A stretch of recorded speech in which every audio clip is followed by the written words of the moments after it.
All right, perfect. Thank you everybody for joining our FIC National Coalition meeting. As you know, we have this meeting every Friday. Once you enter the meeting, please ensure that you are on mute so that we don't have any feedback when others are speaking and presenting. We have a number of topics here today.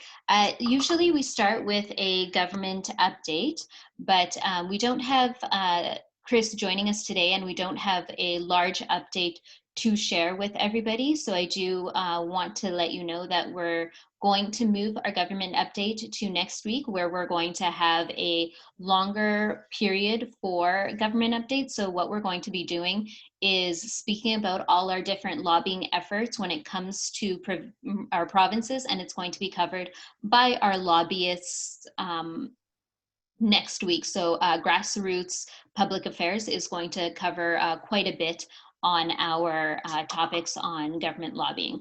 So I do want to make sure that you are aware of that and are present for next week's conversation. So with us today, we have Mike Hale, who is from Health Canada, and he's going to be sharing some information with us today. And with that, Mike, I will let you take it away. Perfect. Thank you very much, Trisha. So as you mentioned, my name is Michael Hale. I'm with Health Canada in the Communications and Public Affairs branch, more commonly known as the Marketing and Outreach people. So we handle all government advertising and stakeholder outreach and that type of activities for Health Canada. Is there any chance I can share my screen? Is that a possibility, just so I can show some visuals, or if not, I can send it afterwards. Let me just double check here. I can. Oh, one moment. Sorry, Mike. Oh, no problem.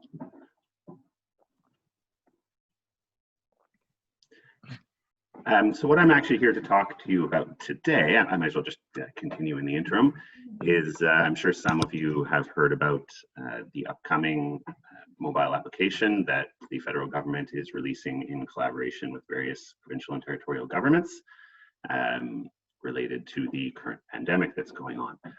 So the application in question is called COVID Alert, and it's been getting quite a lot of media coverage recently. It was announced by the Prime Minister on June 18th in a co-announcement with Premier Ford. So this application is actually going to be getting released very soon. We anticipate next week it should be going live nationally, although the functionality for obtaining the actual codes from a healthcare provider will only be implemented in Ontario as of next week, and then the other provinces and territories will be coming on board in the coming weeks. We anticipate several coming on in the next 2 to 3 weeks. Perfect. So it looks like I can now share my screen. That's great. So I'm just going to open up my document here.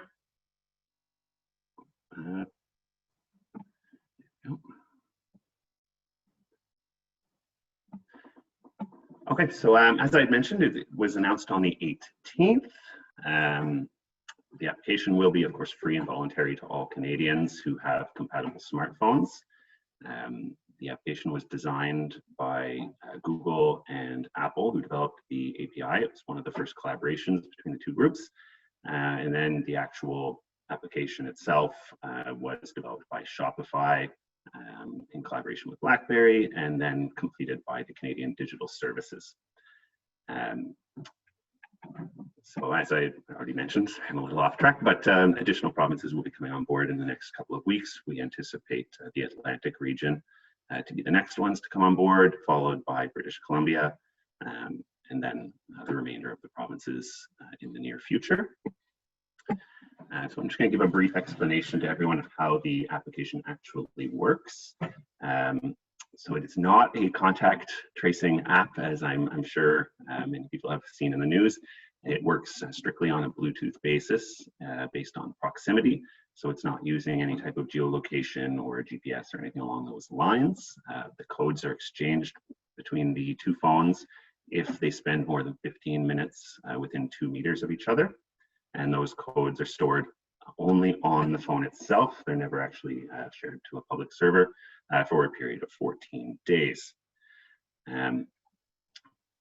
There is absolutely no personal information whatsoever that gets entered in to the application. The only thing you actually are required to populate when you first download it is the province or territory in which you are residing. And that way, when you, or if you do ever have to implement a code, that will advise you of what the appropriate healthcare providers to give you that code would be, and the appropriate course of action to take following a potential exposure notification. So yeah, no address, no name, there's nothing personally identifiable whatsoever that is stored.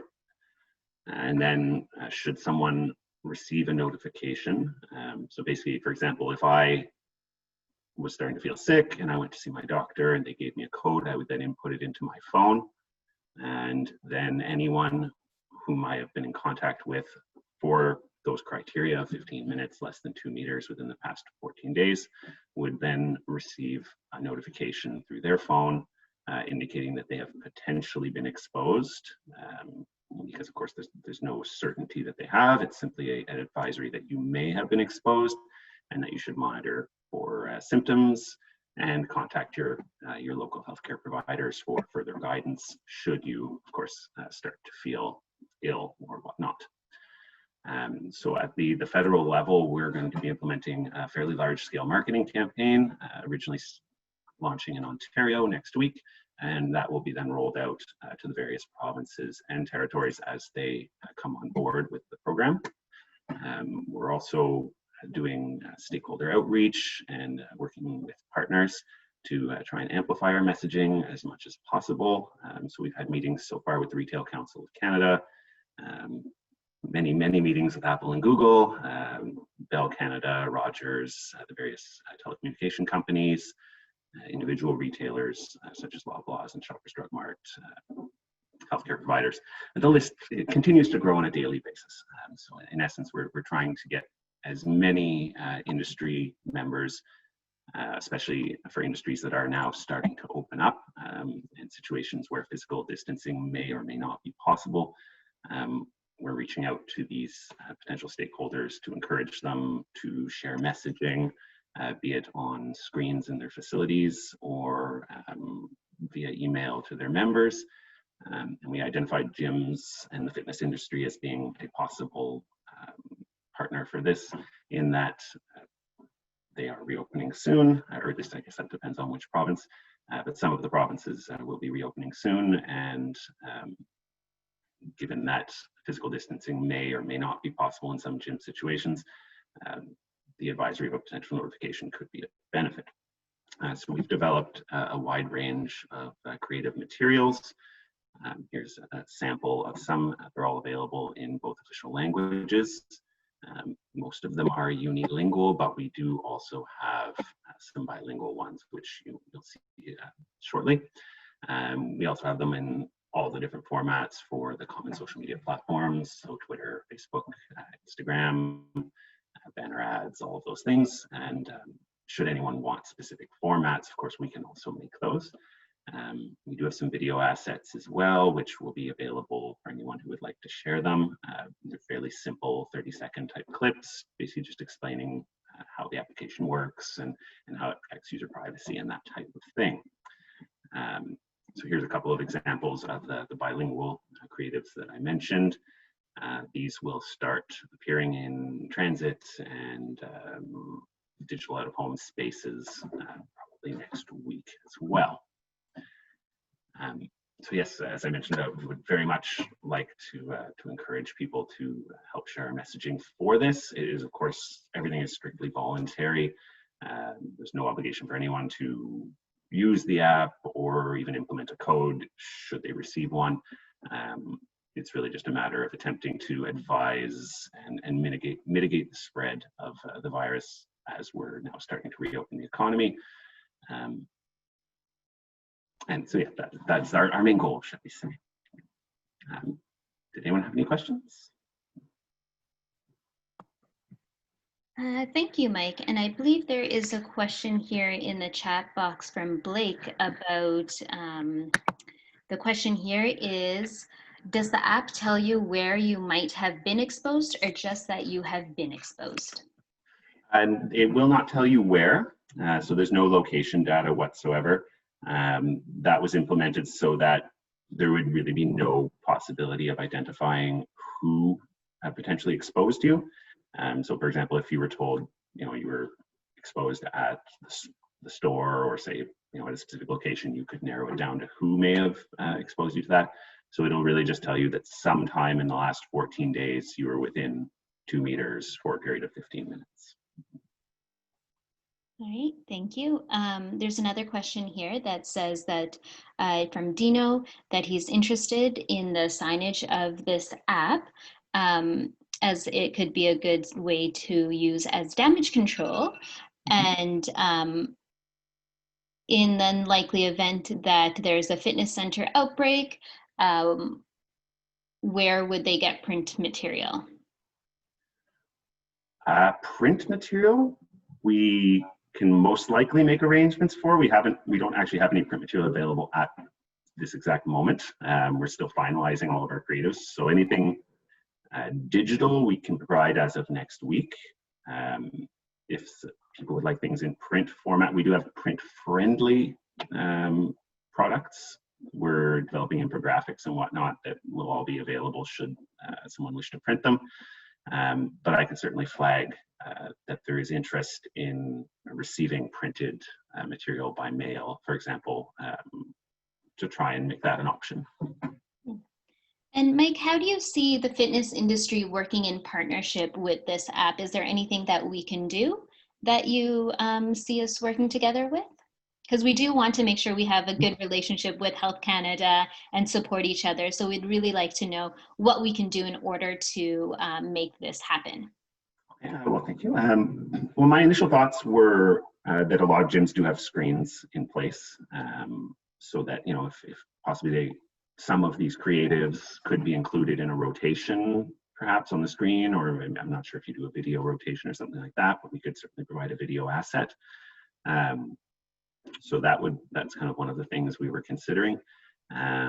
It would really depend on the approach you take as a gym. So if you are in regular email communication with your members, we could certainly draft up an email for you that would include some creatives, which you could then tailor to your needs, to send out to members saying, hey, this is available. Again, it is strictly voluntary, so we in no way want to put any pressure on anyone saying they have to use it, but we do want to encourage people to do so.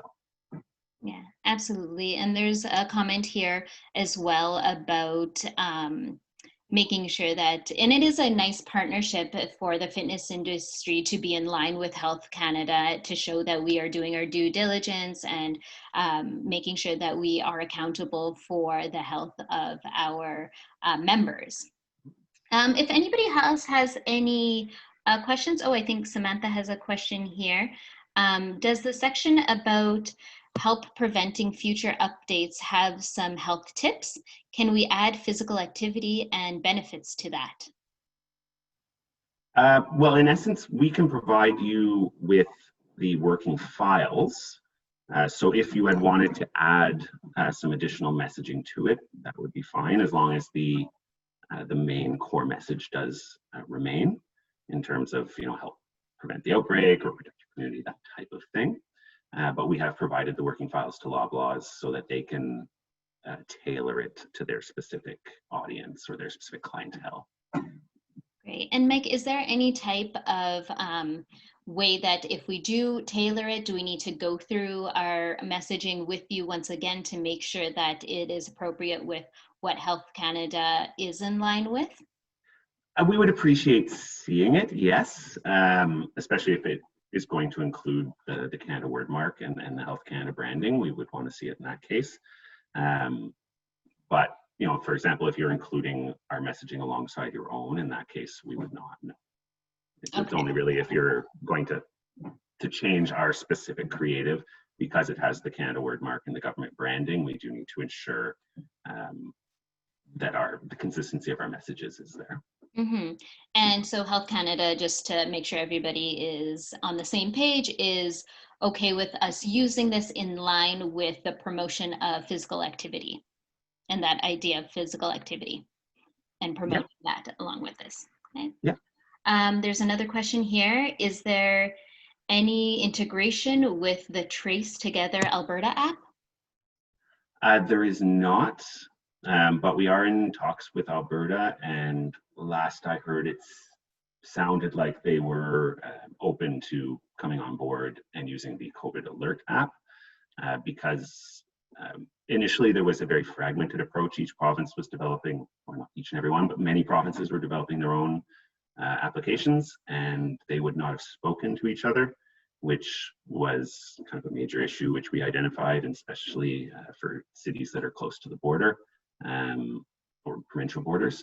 So this way, by taking a federal approach, they'll all be able to speak to each other. So should someone from Ontario go to Quebec, or someone from Alberta go to BC, or wherever, they would still have that capability of receiving notifications.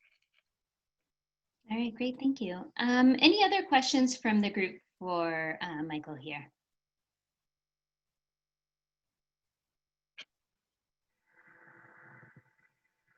Well, my contact information is on screen.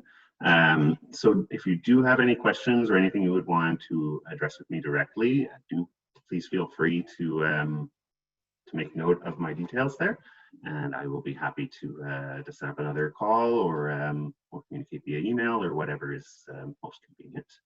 Great, thank you. And Mike, would you be able to send me this presentation that I can send out to the group? Yeah, definitely. I just have to run it by and make sure before sending, but I don't anticipate any issues. Okay, and then if you have any materials that we can use, I know some were asking about print materials, but any digital materials that you have that we can use for social posting and making people more aware of this, if you can send it our way, we would be happy to share it with our members. Okay, fantastic. We might have to discuss via email like a transfer protocol, because there's a lot of creative material, but I'm sure I have a WeTransfer account, so I'm sure we can figure something out to get the files to you. Great, thank you so much. All right, well, thank you very much, everyone, for your time. And as I mentioned, do feel free to contact me directly if you have any questions. And Trisha, I'll be sending you some information and details shortly. Perfect, thank you so much. All right. Well, thank you, everyone, and have a great afternoon.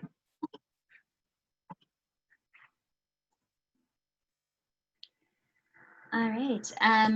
So thank you, everyone, for joining us again. We have a couple of agenda items that we're going to be mentioning that weren't originally in our agenda. So I do want to bring up the first item, which is from Mo Hagan, who is from canfitpro, and she has an exclusive offer to share with our FIC members. So if Mo, if you want to kindly tell us about that. Thanks very much, Trisha, and hello, everyone. I hope you're having a great day. I am experiencing a little bit of internet issues, so I hope you can hear me okay. I taught a yoga class with no visuals and no audio, which was very interesting. So first of all, I want to say thank you for the moment. I'll be very brief.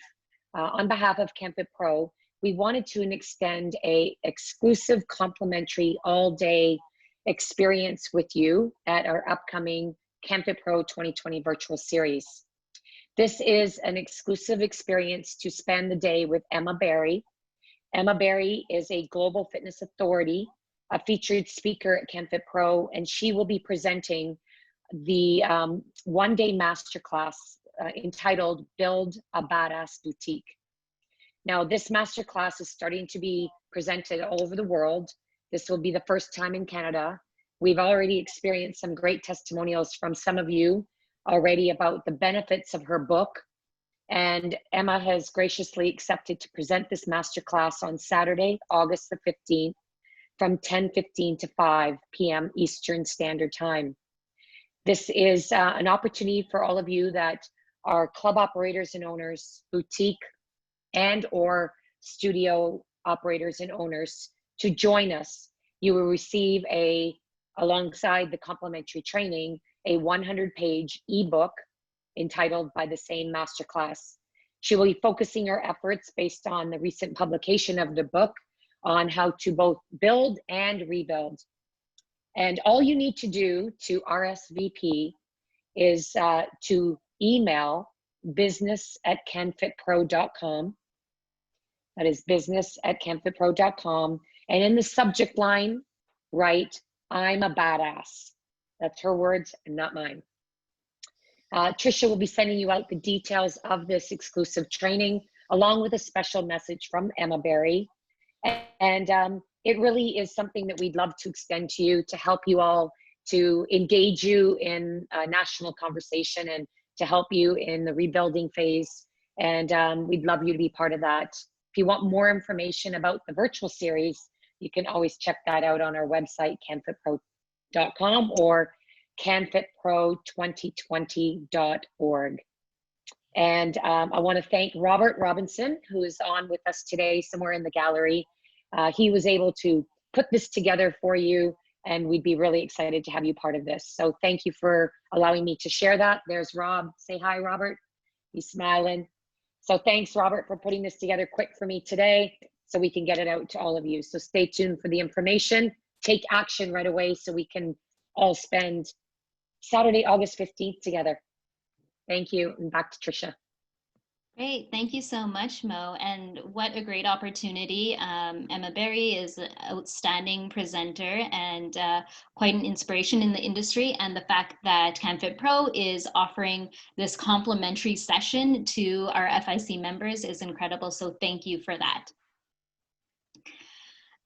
So our next topic, and just before we go there, I will be sending out to the information that Mo has provided me so everyone can connect in and get connected with this great opportunity.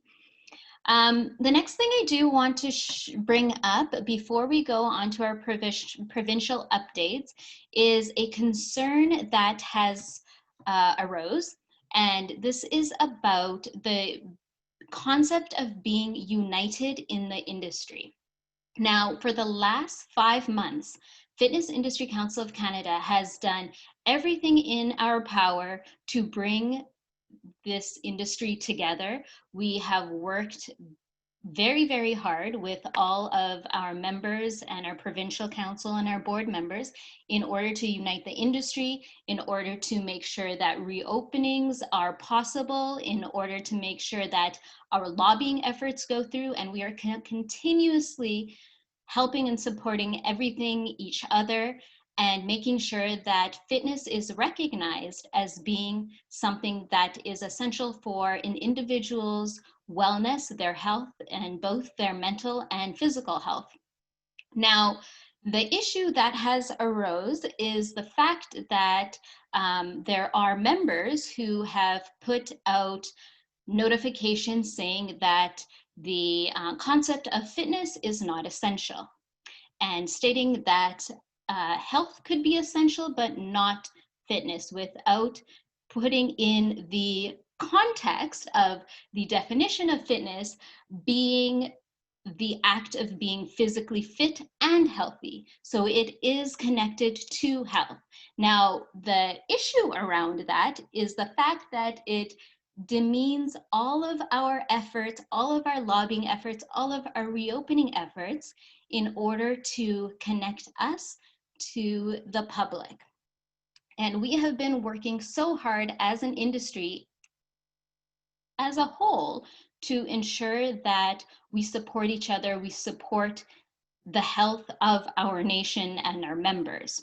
So that being said, we want to make sure that we are all on the same page, that we see each other as an industry that does help each other and is essential when it comes to the public. So what I will ask is if Blake, you have a couple comments I know about this topic.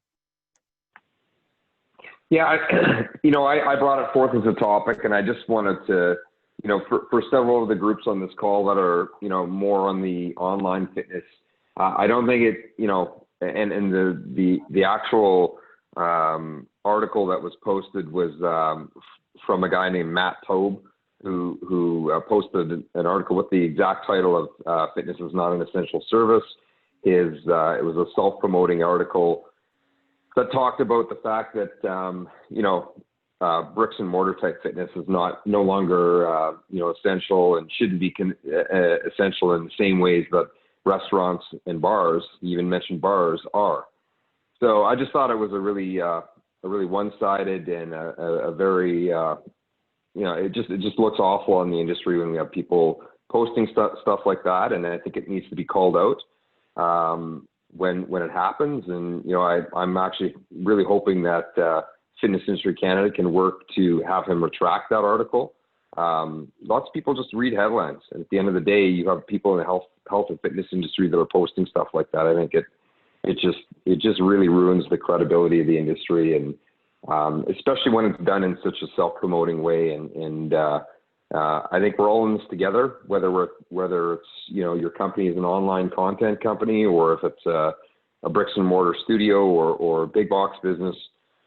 We all have to be aligned in our approach to this, and it's not about taking a swipe at one type of fitness business. You know, the message needs to be that, you know, fitness, no matter where it is essential, and you know, we really have to talk about the benefits of the, you know, not only the health and fitness side of coming into a studio or bricks and mortar business or going online, but also the social side of it. So I was just disgusted, and I think that we have to really call it out when it happens, and we have to make sure that we're aligned.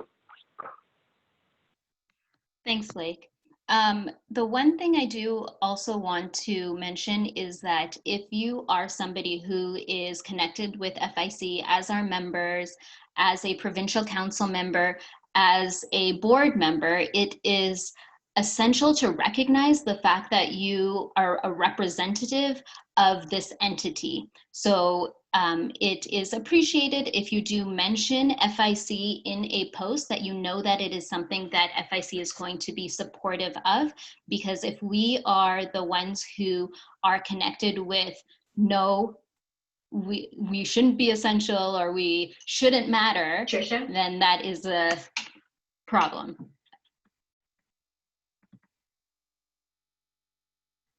Any other comments on this subject?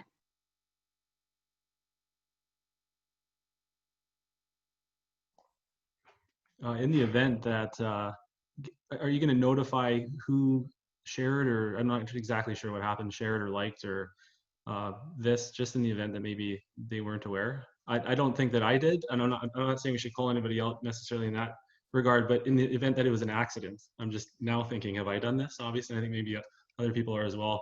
It wasn't an accident. It looks like, okay, good. Then I can rest easy.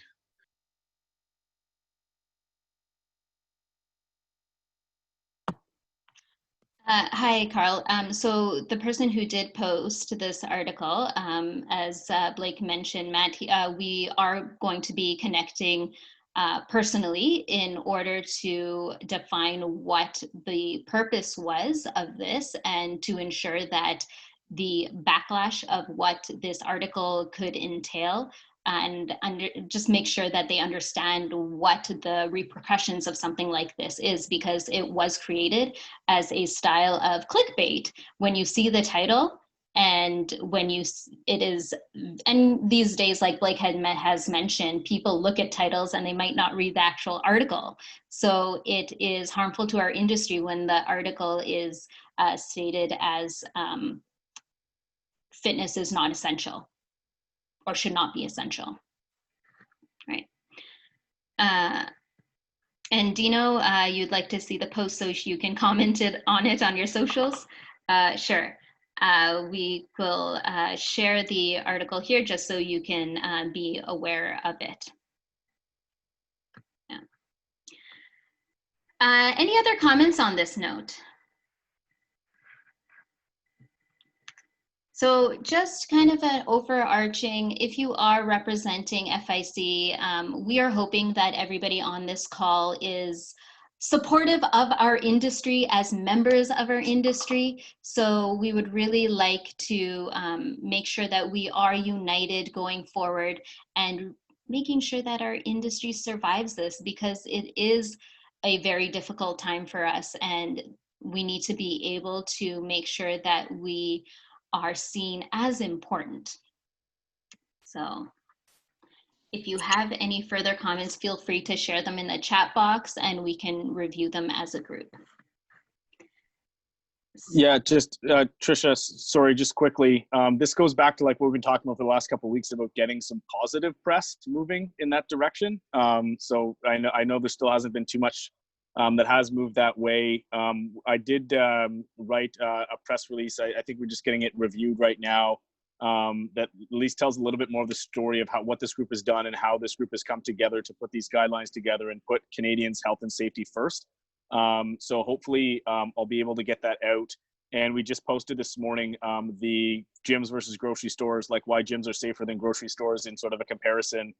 We put that out this morning. So I'll share it with Trisha so that she can share the blog post, the video that's related to it, and the infographic that's been put out on our social channels. So that's the type of stuff that, you know, we need to be sharing, that actually talks about the positive aspect and the health and safety focus that gyms has had. And I tried to be very realistic about, you know, gyms versus grocery stores and not be too biased or anything like that, but be very real about it. So I'll try and get that stuff out there, and hopefully that press release, we can finalize that, you know, in the next, hopefully by today or something, at least by early next week, so that everybody on the group here has some positive stuff to try and get out, and hopefully has some viral potential for something on the positive side.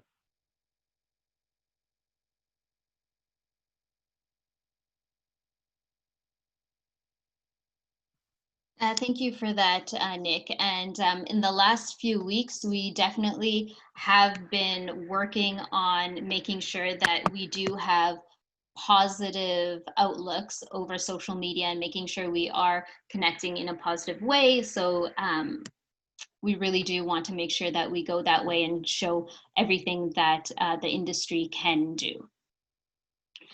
Okay, so that conversation being said, let's move on to our provincial updates. We're a little bit behind, but that's all right. We'll try and keep our updates pretty quick. We will start with BC.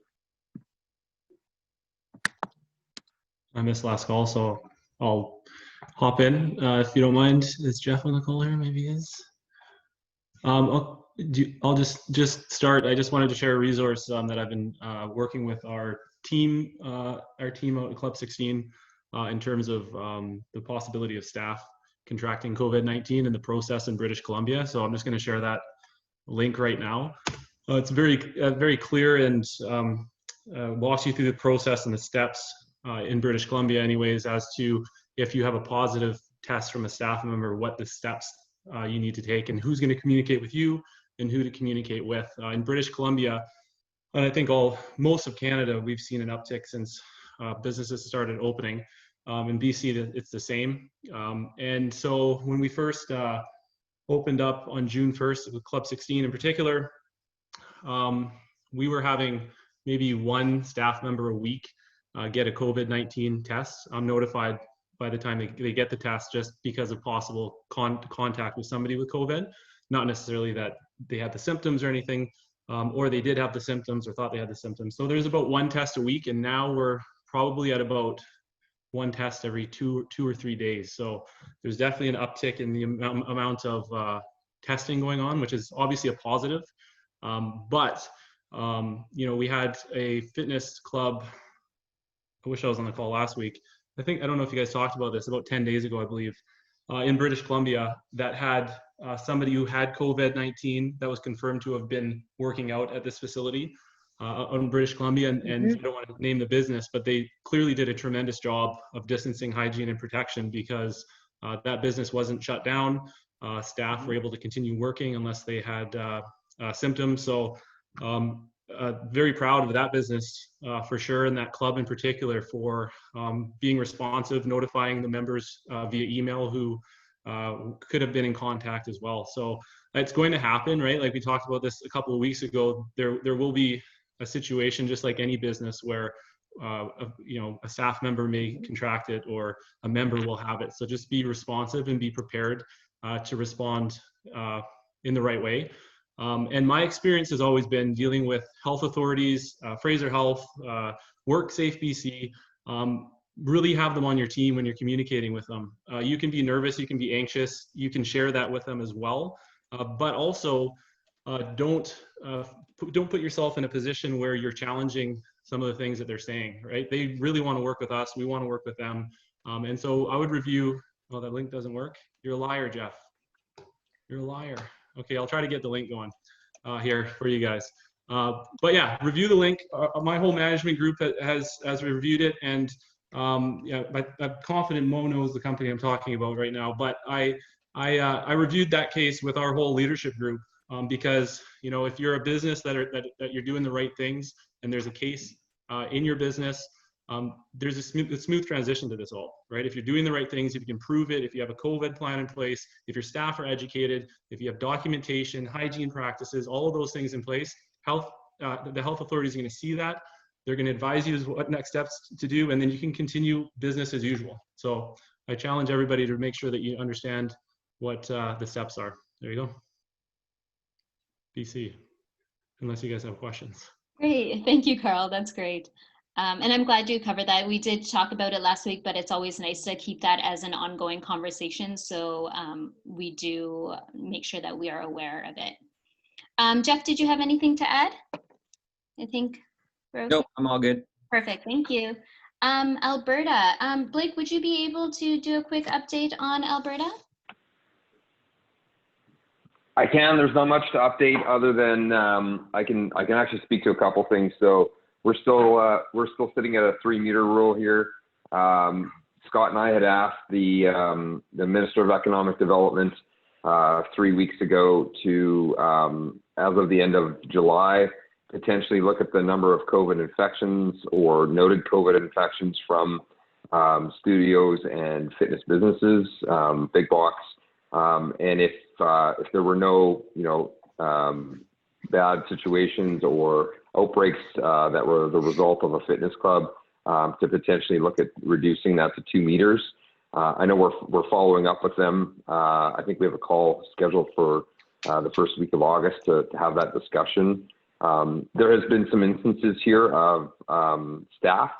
We've actually heard several scenarios where staff have actually have tested positive, but there's been no infection of any members within the studio. So I think that actually shows really well. We'll be able to refer to that, and we're hoping to be able to get the restrictions, spatial restrictions, reduced to 2 meters. The only other thing I will note, and it's maybe a really good lesson for everyone involved, is that Alberta seems to be the highest infection province of all of the provinces in Canada right now. There's been a big outbreak, specifically in southern Alberta and Calgary, and some smaller ones up in Edmonton. And I will note that Orange Theory Fitness has studios open in all provinces other than Ontario right now. And our numbers in Alberta, specifically in Edmonton and Calgary, have taken a bigger hit than we have seen across any of the markets that we have open across Canada. So, if this thing gets out of control in places, I do think it will impact our numbers and the number of people that want to go back on freeze. And we're certainly learning that on the Orange Theory side. And then, it speaks to why we, I think, have to be very, we've got to be very vigilant in terms of making sure that all of these different measures are adhered to, that competitors and all the players in the industry are ensuring social distancing, and general outbreaks in the context of any market are going to have a very adverse effect on our studios and our businesses. So let's make sure that we get this thing under control here and everywhere else, keep it under control, and hopefully we'll all be okay. That's my update. Great, thank you, Blake. Let's go to Saskatchewan. Skye, please. Hello, everyone. Not much to update Saskatchewan as well, other than I did send the letter to the premiers. I sent it directly to our premier I happened to be lucky because I had his personal email because he was a member at one of our clubs. I wasn't expecting much, but the next morning I had a phone call out of the blue, and it was Premier Scott Moe calling my cell phone personally. So that was exciting and encouraging.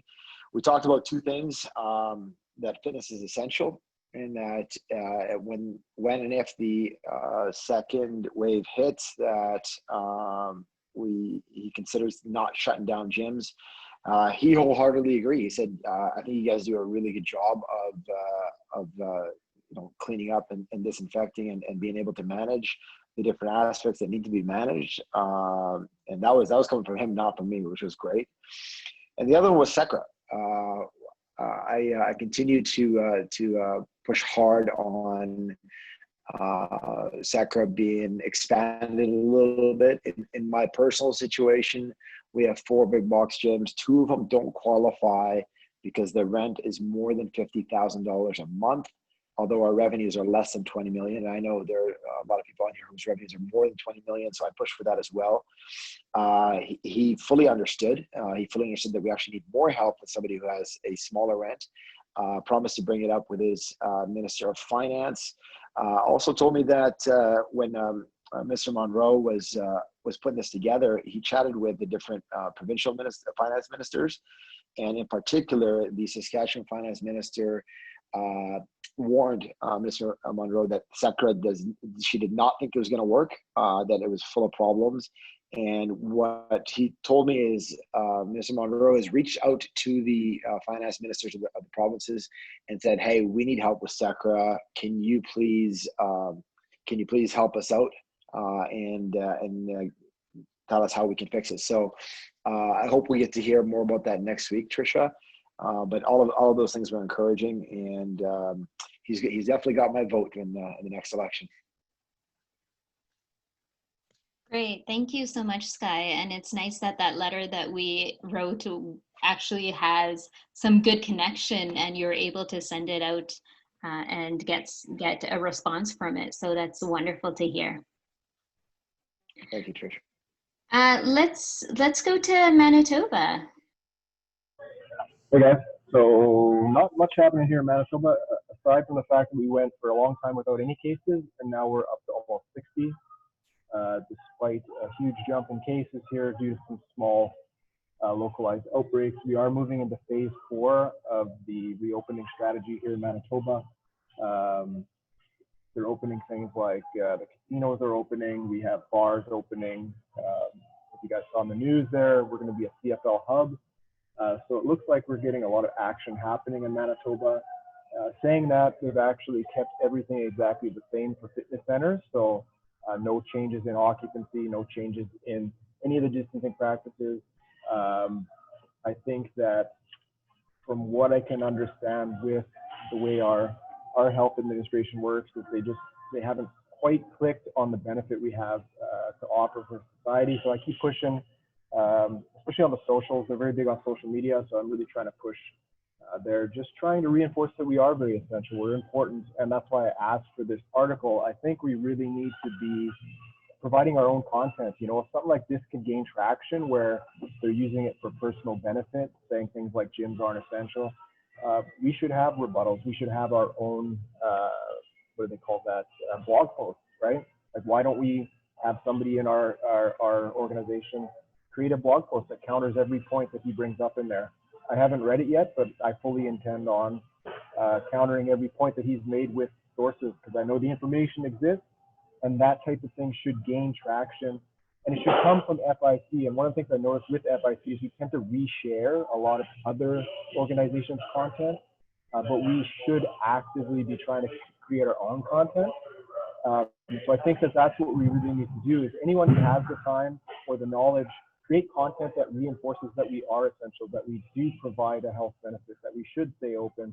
Here's why, here's the sources, here's the science, because it exists, the data's there. It's just in terms of what we're providing to the public, let's try not to just repost, and that's what I'm seeing, is that we are resharing a lot of stuff, which is great.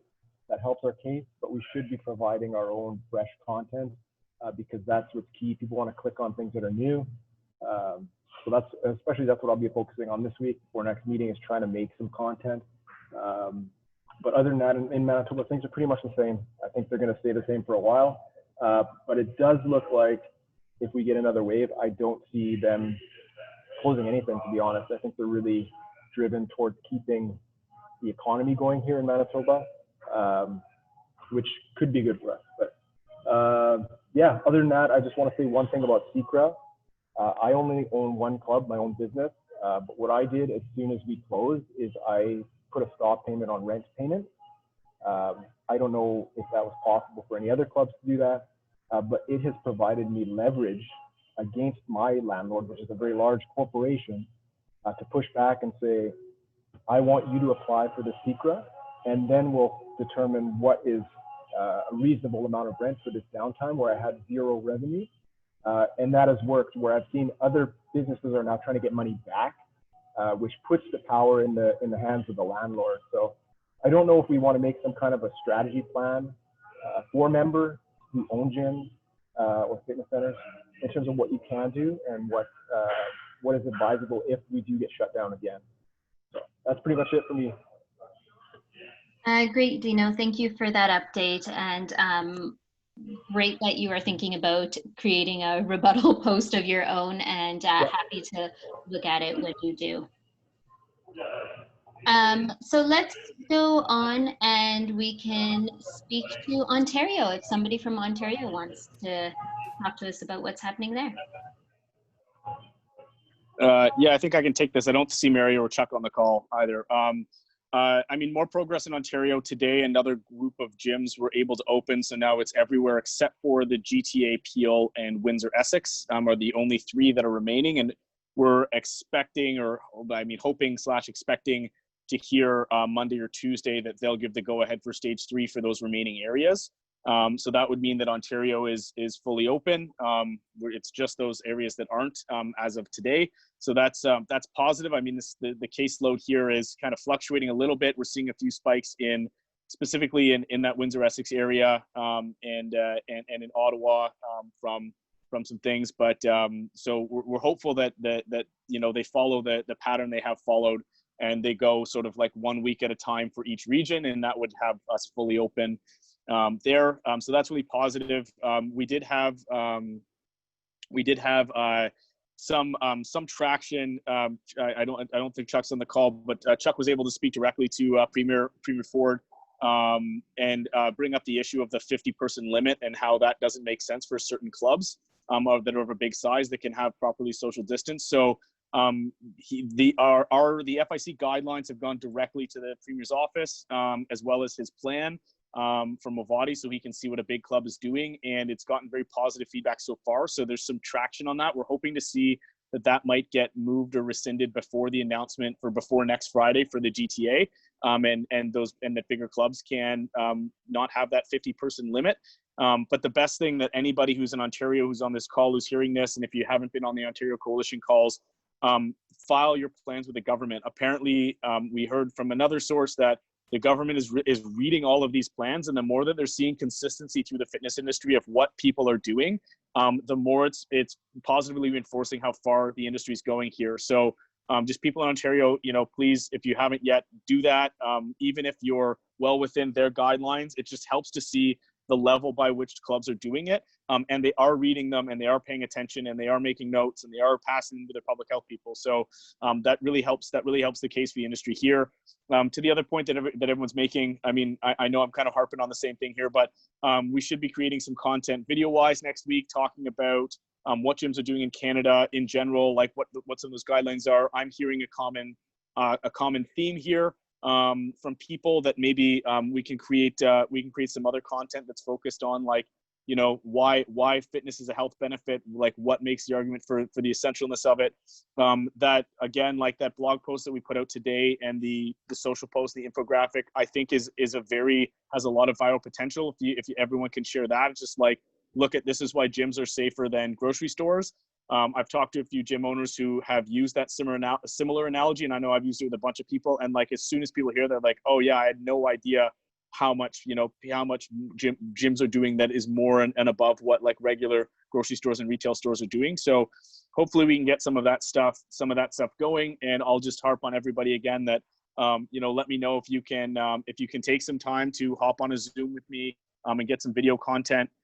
We can get that up and we can get that shared to the group. So we'll start generating some more content that's focused on that, because I still think the best story to tell from everything that's happened in these last 4 months is what's happening right now. The fact that the industry has come together, the fact that they worked so hard to put these guidelines together, work directly with the government. So that's what the press release that we put together, that Trisha has as well, that we're kind of reviewing and finalizing. It speaks to that story. It tells that story. And I think that's one that the press would want to hear and can run with. So hopefully once we get some of that stuff out to you guys, the grocery stores, the safety of grocery stores versus gyms, if everyone can get on that and share that and try and get some virality to that, I think that helps. And then as soon as we get this press release, plugging it into as many of your media contacts as you can, and being ready to hop on an interview if you can get it, and talk about the story of what's happened here and what the industry is doing and where the industry is going. And let's start to change that trend and get some positive stuff moving that way. So I think that's really it for Ontario. Hopefully better news next week even. Yeah, that sounds great. And I love your message on keeping it positive. The press release is coming, so we'll make sure that we pump that out and everybody is sharing that and being supportive of that. Let's move to Quebec. If Sam, you want to talk to us a little bit about what's happening in Quebec. Hi, everyone. So I'm taking over for Natalie this week. Two main changes for the provincial government this week. The first one was yesterday. They announced that there can now be groups gathering up to 250 people, up from the original capacity of 50, starting Monday, August 3rd. Doesn't affect most clubs in Quebec, but it does affect and is a positive for at least the bigger clubs with more square footage. The other big adjustment was as of last Saturday, so it's now been 6 days, masks are mandatory indoors in all public spaces. Honestly, it's been a combined result. We have some clubs that have no issues whatsoever. There's others who are just managing fights and arguments with their clients. The biggest argument being that they're not wearing their mask for medical conditions, stuff like that. So one of the things and one of the rules we have here in Quebec is clients do have to fill out a health form called a QAP before initiating any physical activity with us, where we actually flag ahead of time if we need doctor's notes and approval before they can work out. So that's kind of been the message of our coalition and our FIC Quebec is rely on that medical form. If we already know about the medical condition, we'll let it pass. If it's new, you need a doctor's note to train, and relying really on that whole health benefits. And we are a healthy industry, and we're focused on the health and the fitness of our clients together. So kind of trying to guide that conversation and push it to that direction instead. This week, Natalie and Charlie reached out and are trying to work with our lobbying group to initiate a new conversation to change the messaging about fitness and the entire industry becoming essential, and trying to change the verbal message that's going on. The new spike of study was actually released this week in Quebec that states that this past spring, all Quebecers were drastically less active, slept less well, had an increase of mental health interventions required. There's an increase in depression in entrepreneurs in the province. So it was really, unfortunately, a negative study and numbers that came out representing the entire province. So the goal right now with the lobbying group, and they'll be meeting next week, Natalie and the group, to kind of see how we're going to roll this out, is to start to change the language around mass physical activity. So all the regulations that are put in place for physical activity and mass, it all has a negative undertone to it. It's still saying, wear a mask, don't do this, don't do that, as opposed to do this to help this in this way. This is a promotion. This will help you preventatively. This will help have a less significant impact when it comes to your side effects and all stuff like that. So I think the goal moving forward, the initial goal will be to try and change that language around all the restrictions to have a more positive spin on it, as opposed to such a negative innuendo when it comes to the entire physical fitness industry. Last question is kind of one to throw out to the group that we can maybe discuss at a later time. We did have a question come to us this week about SOCAN and the rates that everybody paid this year. Wondering if clubs would be getting reimbursed for what they paid for the amount of times clubs were closed and obviously not using SOCAN and in tandem and music rights, or whether we can credit it onto clubs for next year. But I think that's something important that we should be looking at, is that is a huge chunk of money, especially for gyms that are closed 4, 5, 6 months of time. That's almost half a year SOCAN rates that maybe we can look at transferring over to next year or being refunded at some point with them.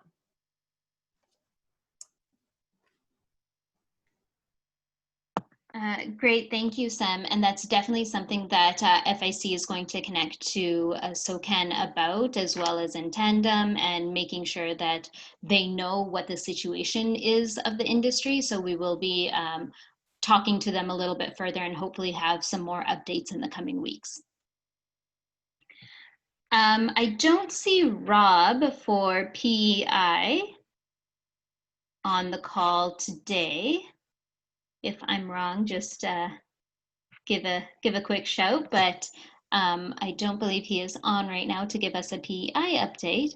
But we are dwindling on our last few minutes. So if there are any last minute comments or questions moving forward into next week. So as you know, we are working on another positive campaign with the different types of Instagram and social media posts. The images for that have been completed. We have established a hashtag, and we are going to be sending them out. So in the email that you'll receive from me later on today, you will have access to any of the documents or any of the posts that you can reuse and repost, and really making sure that we do signify to the public that we are a industry that is here to support others, and we are making sure that we are doing our part in order to be sanitary, clean, and safe, and being a safe place for our members. Other than that, really great updates, everyone. A lot to consider, and we will look into SOCAN. We'll make sure that we are connected with the press releases. We'll keep on chugging when it comes to our provincial updates. Next week, as you know, we are going to have a little bit more of a presentation from our lobbyists, who are going to share about the strategies we are looking at moving forward to do our specific lobbying through provinces. So that is something that we will discuss next week. And if you are not currently a member of FIC, I highly recommend that you do become one. You can connect with me in order to do so, or visit our website and make sure that we are united when moving forward. So thank you, everyone, for your time today, and I hope you have a wonderful weekend, and we will see you again next week.